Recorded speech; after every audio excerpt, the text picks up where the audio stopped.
கடை வரி 150 உயர்த்தியாச்சு. இன்னைக்கு குடிநீருக்கு வரி போட்டாச்சு, குப்பைக்கு வரி போட்டாச்சு. அதோட மின் கட்டணம் 67% உயர்ந்தாச்சு. 67% மின் கட்டணம் உயர்ந்தாச்சு. ஒரு பக்கம் விலைவாசி உயர்ந்தாச்சு, மறுபக்கம் இன்னைக்கு மின் கட்டணம் உயர்வு, வீட்டு வரி, கடை வரி எல்லாம் உயர்வு. இப்படி மக்கள் கடுமையாக பாதிக்கப்பட்டிருக்காங்க. கட்டுமான பொருட்கள் விலை கேட்க வேண்டிய அவசியமே இல்லை. இதே திராவிட முன்னேற்ற கழக அரசு அவருடைய தேர்தல் அறிக்கையில் 2021 சட்டமன்ற பொது தேர்தல் போது அறிக்கை வெளியிட்டாங்க. அதில் கட்டுமான பொருட்கள் விலை ஏறுகின்ற பொழுது அதை அத்தியாவசிய பட்டியலே சேர்க்கப்பட்டு விலை குறைக்கப்படும் என்று குறிப்பிட்டிருந்தாங்க. நான் சட்டமன்றத்தில் துறையினுடைய அமைச்சர் கேட்டேன், நீங்க தேர்தல் அறிக்கையில் குறிப்பிட்டிருக்கிறீங்க கட்டுமான பொருட்கள் விண்ணை முட்டுகின்ற அளவுக்கு உயர்ந்து போச்சு, இதை குறைப்பதற்கு நீங்க கொடுத்த வாக்குறுதியின்படி நீங்க நடந்துக்குங்க. இதை கட்டுமான பொருட்கள் விலை உயர்கின்ற பொழுது அத்தியாவசிய பட்டியலில் சேர்த்து விலை குறைத்துக்கு நடவடிக்கை எடுக்கணும். பேச்சே காணோம், எல்லாம் கமிஷன் வருது. அதனால வாயே திறக்கல. சல்லி விலை உயர்ந்தாச்சு, எம்சாண்ட் விலை உயர்ந்தாச்சு, செங்கல் விலை உயர்ந்தாச்சு, கம்பி விலை உயர்ந்தாச்சு, சிமெண்ட் விலை உயர்ந்தாச்சு, மரம் 200% உயர்ந்தாச்சு. இனிமேல்லாம் நடுத்தர மக்கள், ஏழை மக்கள் வீடு கட்டுறதா இருந்தால் நல்லா அயர்ந்து தூங்கும் போது வீடை கட்டி மயிலாம். கனவுல இந்த ஆச்சரிய வரைக்கும் நிஜத்தில் வீடே கட்ட முடியாது. அதே போல இன்றைய தினம் முதலமைச்சர் பேசுறார். நாடாளுமன்றத்திலே மத்திய அரசு கொண்டு வரப்பட்ட அந்த மசோதாவை தோற்கடிக்கப்பட்டவேன் என்று பெருமை பேசுகிறார். ஒரு திராணியற்ற முதலமைச்சர், என்னன்னே தெரியாத முதலமைச்சர், பொம்மை முதலமைச்சர். மத்திய அரசு என்ன கொண்டாந்தது? பெண்களுக்கு 33% இடஒதுக்கீடு சட்டமன்றத்திலையும் நாடாளுமன்றத்திலையும். அந்த மசோதாவை தோற்கடித்த கட்சி திமுக கட்சி. பெண்கள் மேல ஓட்டு போடுவீங்களா? உங்களுக்கு கிடைக்கிற உரிமையை பறித்தது திமுக. திமுக கூட்டணி காங்கிரஸ் கட்சி நீண்ட நாட்கள் போராடி இருந்தாங்க. அம்மா அவர்கள் தமிழகத்துடைய இன்றைக்கு தமிழகத்தில் இருக்கும்போது அண்ணா திமுக, நானா எம்பியா இருந்தேன், திருச்செங்கோடு உங்க தொகுதியில் தான் எம்பியா இருந்தேன். என்னோட 18 பேர் வெற்றி பெற்றாங்க. அம்மா அப்போ பாரதிய ஜனதா கட்சி கூட்டணி வச்சிருந்தோம்.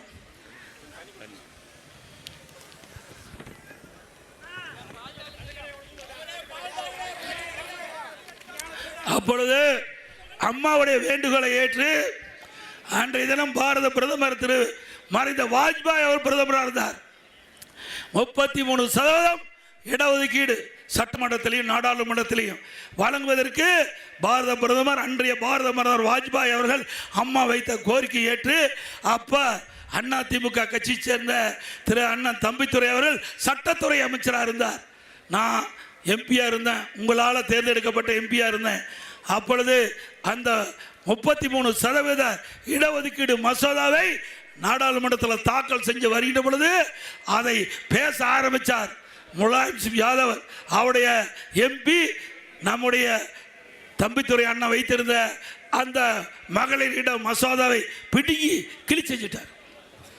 கிழிச்சு அதே போல அம்மா அண்ணா திமுக பெண்களுக்கு இடஒதுக்கீடு வேண்டும் என்று நினைக்கின்ற கட்சி அண்ணா திமுக கட்சி.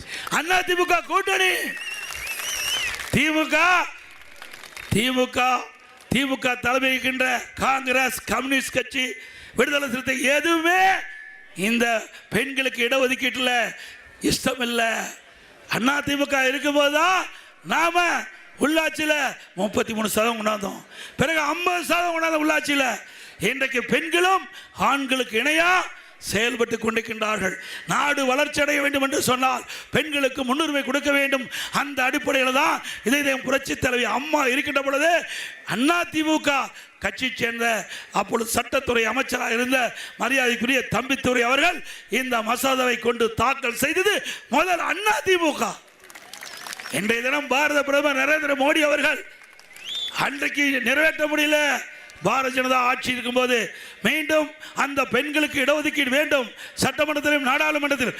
அப்படி நம்ம இடத்துல பேச்சுவார்த்தையெல்லாம் நடத்தி நாமளும் ஏற்கனவே நாம கொண்டாந்தது தானே, அதனால் நாமளும் ஏற்றுக்கொண்டும் நாடாளுமன்றத்தில் அந்த சட்டம் ஆக்குவதற்கு மசோதா கொண்டாடும் போது திமுக அதற்கு எதிர்த்து ஓட்டு போட்டு தோற்கடித்த இந்த மசோதாவை தோற்கடித்த கட்சி திமுக கட்சி, காங்கிரஸ் கட்சி, கூட்டணி கட்சி. இதெல்லாம் பெண்கள் மன்னிப்பார்களா? இன்றைக்கு ஸ்டாலின் சொன்னார் பாராளுமன்ற வரையறை.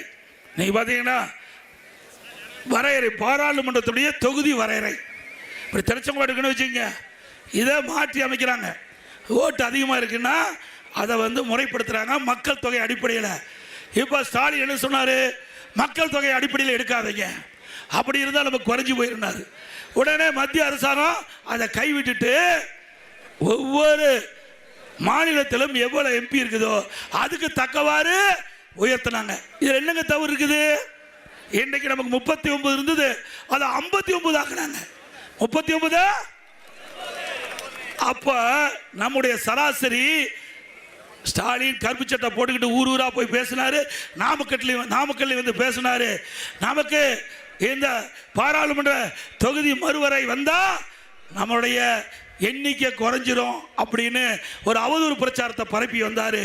ஆனா அவர் நாமக்கல் பேசிட்டு இருக்கும்போது உள்துறை அமைச்சர் நாடாளுமன்றத்தில் அன்றைய மாலையிலே தெரிவித்தார், தமிழ்நாட்டில் தொகுதி பாராளுமன்ற தொகுதி மறுவரையில் எந்த விதத்திலும் பாதிக்காது.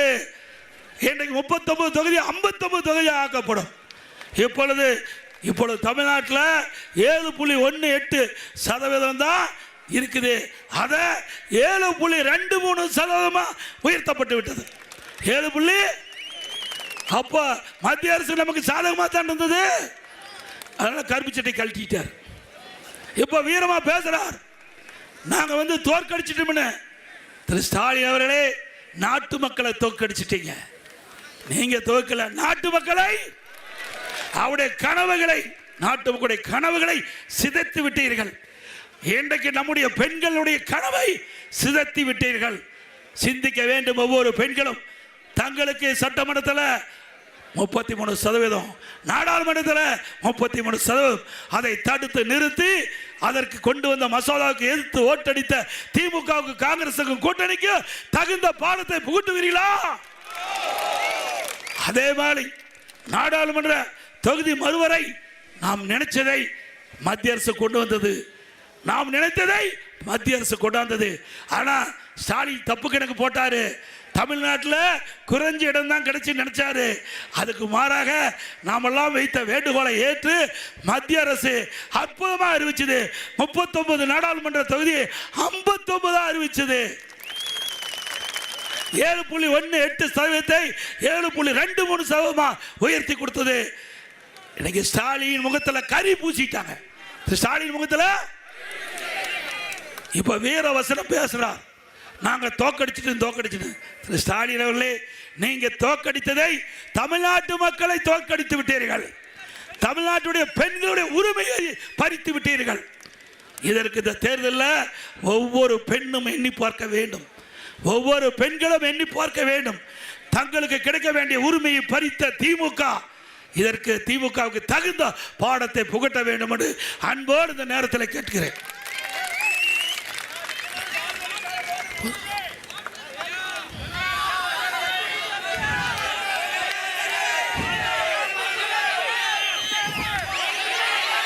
அதே போல பல ஆண்டுகளாக ஏரி குளம் குட்டையெல்லாம் தூர் வாராமல் இருந்தாங்க.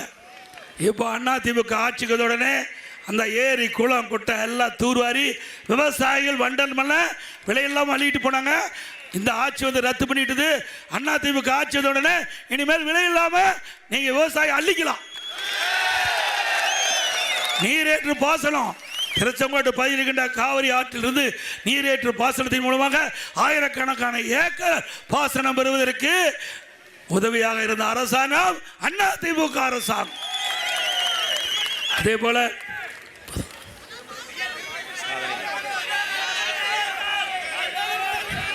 இன்றைக்கு திரு ஸ்டாலின் பேசுறாரு, அதிமுக ஆட்சியில் ஒண்ணுமே செய்யலின்னு ஸ்டாலின் அவர்களே, தில்லு திராணி தெம்பு இருந்தா நான் குறிப்பிடுவதற்கு பதில் சொல்லி ஆக வேணும். சொல்ல வேணும்ல. தமிழ்நாட்டிலேயே 38 மாவட்டம் இருக்குது. அதுல முதன்மையான மாவட்டம் நாமக்கல் மாவட்டம். அந்த மாவட்ட மக்கள் வைத்த கோரிக்கை பெரும்பாலும் நிறைவேற்றப்பட்டு விட்டது. அதை பட்டியலிட்டு சொல்லுகின்றேன். நாமக்கல் நகராட்சி கூட்டுக்குடி திட்டம் 250 கோடி. திருச்செங்கோடு குமராபாளையம் தொகுதி கூட்டுக்குடி திட்டம் 400 கோடி. திருச்செங்கோடு நகராட்சிக்கு தனி குடிநீர் திட்டம் 84 கோடி. நானே வந்து அடிக்கல் நாட்டினேன் முதலமைச்சர் இருக்கும் போது. ராசிபுரம் புதிய கூட்டுக்குடி திட்டம் 1000 கோடி மேற்கொள்ளப்பட்டது. நெடுஞ்சாலை துறையில் கணக்கே இல்லை. உங்களுடைய முன்னாள் அமைச்சர் தங்கமணி கேட்டது அத்தனையும் வாரி கொடுத்தாச்சு. நாமக்கல் முதல் திருச்செங்கோடு வரை 4 வழிச்சாலை, சாரி 150 கோடி 4 வழிச்சாலை. நாமக்கல் திருச்செங்கோடு, திருச்செங்கோடு முதல் மல்லிக்கலை வரை 2 வழிச்சாலை. திருச்செங்கோடு முதல் பரமத்தி வேலூர் வரை இந்த சாலை 2 வழிச்சாலை. திருச்செங்கோடு முதல் ஈரோடு 4 வழிச்சாலை 250 கோடி. ராசிபுரம் முதல் நாமக்கல் சேந்தமங்கல் வழியாக 2 வழிச்சாலை 278 கோடி. ஈரோடு முதல் பள்ளிமலை வரை காவிரி ஆற்றின் குறுக்கே 24 கோடியில் பாலம். எஸ்பிபி காலனி ரயில்வே மேம்பாலம் 39 கோடியில். எஸ்பிபி பேப்பர் மில் சுரங்கப்பாதை அமைக்கப்பட்டது. பள்ளிமலம் முதல் சங்ககிரி வரை 4 வழிச்சாலை அற்புதமாக போகுது எங்கள் தொகுதி வழியா. முள்ளுக்குறிச்சி முதல் செங்கரை, தம்மம்பட்டி முதல் தேனூர் பாலப்பட்டி முதல் வால்வெல்குழி 3 கொல்லிமலை சாலைகள். திருச்செங்கோடு முதல் ஓமலூர் வரை 4 வழிச்சாலை. நாமக்கல் முசிறி தேசிய நெடுஞ்சாலை மற்றும் பல சாதனைகள். இங்கே நிலத்தடி நீரை தேக்கி வைக்க வேண்டும். உபரியாக மேட்டூர் அணையிலிருந்து உபரியாக போகின்ற நீர் தடுத்து நிறுத்த வேண்டும் என்ற அடிப்படையில் காவிரி ஆற்றின் குறுக்கே நஞ்சை புகழில் 400 கோடியில் பிரம்மாண்டமான தடுப்பணை. ராஜவாய்க்கால் 184 கோடியில் சீரமைப்பு. அற்புதமான மருத்துவக் கல்லூரி 400 கோடி.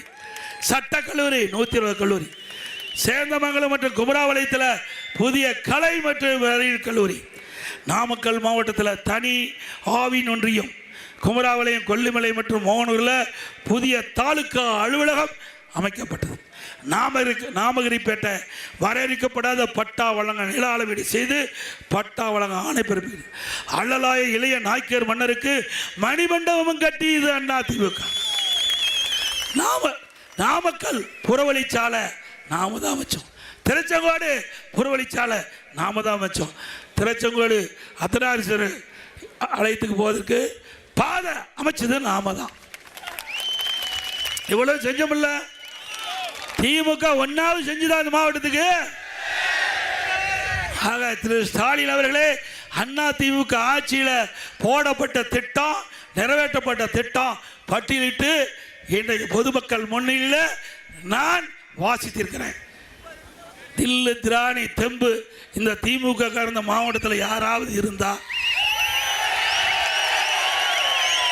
இதற்கெல்லாம் பதில் சொல்ல வேண்டும்.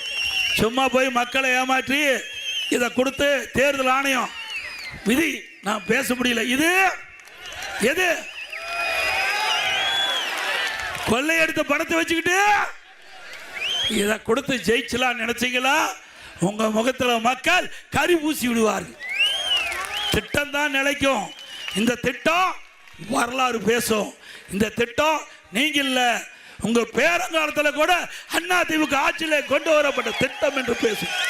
அப்படி வரலாற்று சிறப்புமிக்க திட்டத்தை இந்த மாவட்ட மக்களுக்கு அள்ளி தந்திருக்கிறோம். ஆகவே வருகின்ற சட்டமன்ற பொதுத் தேர்தலிலே நம்முடைய வெற்றி வேட்பாளர் 5 பேருக்கும் இரட்டை சின்னத்திலே வாக்களிக்கிறது. என்ன சின்னம்? அதே போல நாம் கூட்டணியிலே போட்டியிடுகின்ற பாரதிய ஜனதா கட்சி வேட்பாளருக்கு தாமரை சின்னத்திலே வாக்களிக்கிறது. இன்றைக்கு 6 பேரையும் வெற்றி பெற செய்து இன்றைக்கு நாமக்கல் மாவட்டம் அதிமுக கோட்டை கோட்டை கோட்டை நிரூபிப்பீங்களா? அதே போல அதிமுக ஆட்சிக்கு வந்த உடனே 297 அறிவிப்புகள் வெளியிட்டிருக்கிறோம். அதில் முக்கியமான அறிவிப்பு இன்னைக்கு பார்த்தீங்கன்னா விலைவாசி உயர்வு, வரி உயர்வு, இதனால் மக்கள் பாதிக்கிறாங்க. இந்த பாதிப்பிலிருந்து சரி செய்ய வேண்டும் என்பதற்காக அம்மாவுடைய அரசு அமைந்த உடனே எல்லா குடும்ப அட்டைதாரருக்கும் 10,000 ரூபாய் சிறப்பு உதவித்தொகை வங்கி கணக்கிலே செலுத்தப்படும். ஒவ்வொரு குடும்பத்திற்கும் குடும்ப தலைவியினுடைய பெயரில் மாதந்தோறும் 2,000 ரூபாய் வங்கி கணக்கிலே செலுத்தப்படும். எல்லா குடும்பத்தினருக்கும் விலையில்லா ஃப்ரிட்ஜ் வழங்கப்படும். நம்முடைய வேலைக்கு செல்லும் பெண்களுக்கு 5 லட்சம் பேருக்கு அம்மா இருசக்கர வாகனம் வழங்கப்படும். ஒவ்வொரு அம்மா இருசக்கர வாகனத்துக்கு 25,000 மானியம். ஒவ்வொரு பொங்கல் என்றும் பொங்கல் தோப்பு கொடுக்குறோம். அதோட 1000 ரூபாய் ரொக்க பணம் வழங்கப்படும். 1,28,00,000 மனங்களை வென்ற தந்தி டிவி யூடியூப் சேனல். தவிர்க்க முடியாத தம்ப்நெயில், கலக்கலான கான்டென்ட்ஸ். நீங்களும் இந்த குடும்பத்தில் இணைய இப்பவே சப்ஸ்கிரைப் பண்ணுங்க. அசுரபலம் கொண்ட எங்கள் டிஜிட்டல் கரங்களில் உங்கள் விளம்பரங்களை சேர்க்க வாட்ஸ்அப் பண்ணுங்க. 8939888378. Email advtthanditv@dttv.in.